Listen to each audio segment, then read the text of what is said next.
السلام عليكم، يا هلا وغلا، حياكم الله. صاحب المطعم سحب من بطاقتي بطريقة ذكية.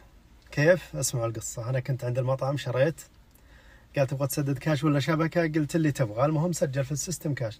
أعطيته البطاقة، قال لا كاش، أنا سجلت كاش. أعطيته كاش. المهم طلعت، رحت عند المحطة أبي بنزين، أدور البطاقة ما حصلتها. إلا شوي تجيني رسائل تم السحب تم السحب، وطالع ما قدرت اقرا الرقم، بس البطاقه ما هي موجوده، والسحب جالس ينسحب من الصراف، عرفتوا؟ فاركز شوي، لقيت السحب مبلغ بسيط بالهلله، يعني 50 هلله سحب مرتين بالخطا. هو كان يبغى يسحب مره، سحب مرتين. خلصت من صاحب المحطه، حاسبته بالبطاقه الثانيه، رجعت له قلت بطاقتي عندك؟ قال لي عندي. سحبت بالهلل عشان ترجع. فكرته ممتازة جدا. إذا أنت صاحب محل أو صاحب كذا، فحاب أنك تدل صاحب البطاقة على بطاقته، اسحب هلل.